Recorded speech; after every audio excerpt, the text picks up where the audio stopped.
Hello guys, welcome back. Fan following Pankaj Negi blog पर तो आप सभी का स्वागत है एक बार फिर से। तो कल आप सभी ने दिवाली का आनंद लिया, खासकर उत्तराखंड के पहाड़ी क्षेत्रों में। तो आप सभी को दीपावली की बहुत बहुत शुभकामनाएं। अब दीपावली हो चुकी है, तो अब सोचते हैं ज़रा क्लाइमेट के बारे में। तो कल सभी ने दिवाली मना ली, तो अब बात करते हैं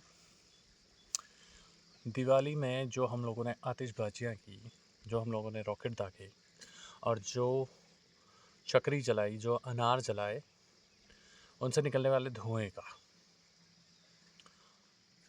अभी उत्तराखंड में AQI किस लेवल से बढ़ गया है शायद हम नहीं जानते।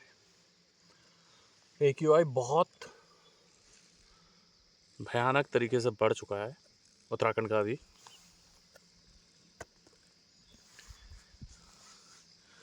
जो मैं डाल दूंगा इसमें, अटैच कर दूंगा कि इस वक्त उत्तराखंड के चंद शहरों का AQI कितना हो चुका है।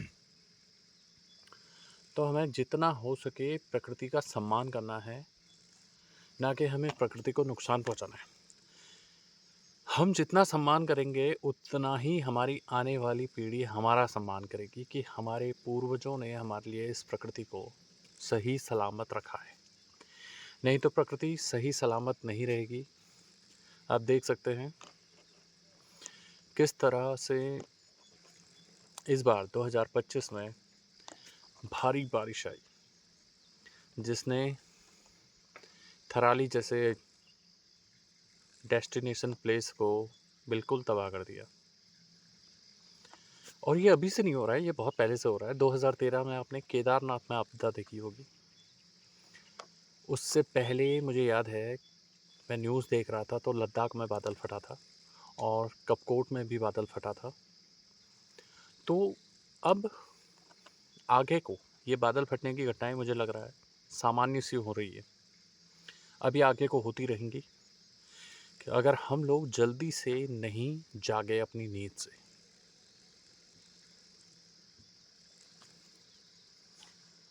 अब आप लोग प्रकृति का आनंद लीजिए। प्रकृति का आनंद अभी कुछ लिया नहीं जा सकता क्योंकि फॉग लगा हुआ है, काफ़ी ज़बरदस्त। विजिबिलिटी बहुत कम है, विजिबिलिटी अभी 600 मीटर के रेंज में है। सूर्यदेव आ चुके हैं तो धीरे धीरे विजिबिलिटी ख़त्म होगी। अभी तो फ़िलहाल मैं यहाँ जंगल में हूँ।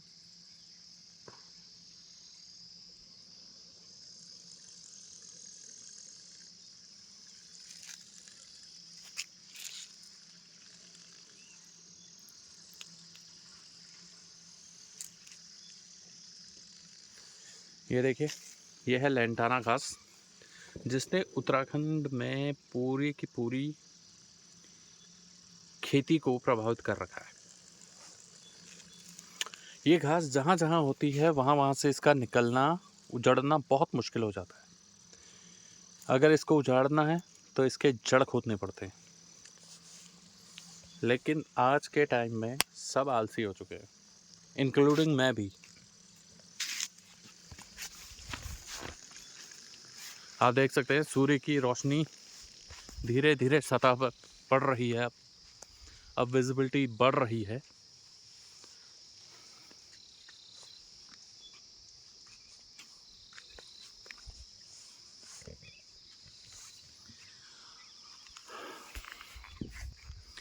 अब आए दिन एक बात मुझे बहुत परेशान करती है, कुछ प्रश्न मुझे परेशान करते हैं कि वो प्रश्न ये हैं कि उत्तराखंड के अल्मोड़ा ज़िले में सबसे ज़्यादा पलायन है अभी। यहाँ गांव खाली होते जा रहे हैं, खंडहर होते जा रहे हैं, घोस्ट विलेज बनते जा रहे हैं, क्योंकि यहाँ से जाने वाला आदमी दोबारा पहाड़ों में आना नहीं चाह रहा। पता नहीं क्यों। अगर वो नहीं आएगा तो उसे मिलेगा क्या? क्या जब वो वापस आएगा उसे अपना घर मिलेगा भी या नहीं भी? क्योंकि उस वक्त तो वो घर खंडहर में तब्दील हो जाएगा। और जो सड़कें अभी बची हैं वो बदहाल हो जाएंगी, क्योंकि अगर यहाँ इंसान ही नहीं रहेगा तो हर चीज़ धीरे धीरे करके खंडहर में तब्दील होती जाएगी। कभी कभी ये सवाल भी आता है, जिस हिसाब से बारिश हो रही है,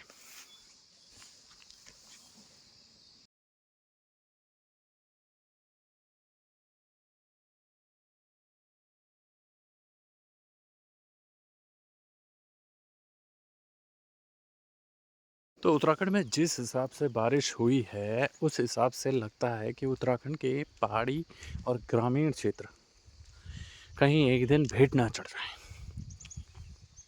इस प्रकृति के।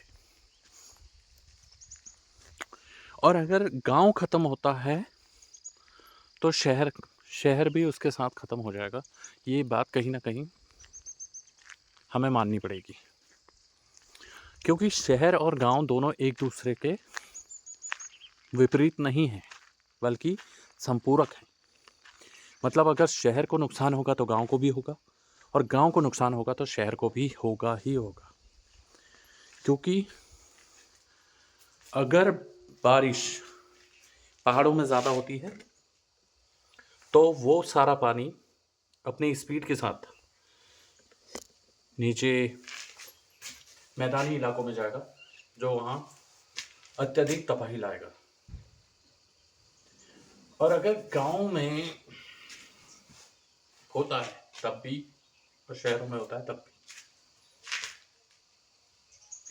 तो इसलिए हमें अपनी प्रकृति को भी साथ साथ बचाना पड़ेगा।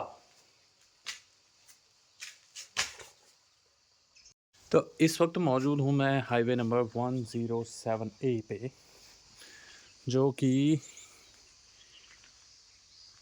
हल्द्वानी से सीधे बद्रीनाथ की ओर जा रहा है। बीच में इसमें काफ़ी बड़े बड़े शहर हैं, मासी, चकोटिया, गैरसैंण जैसे अन्य कई शहर भी मौजूद हैं।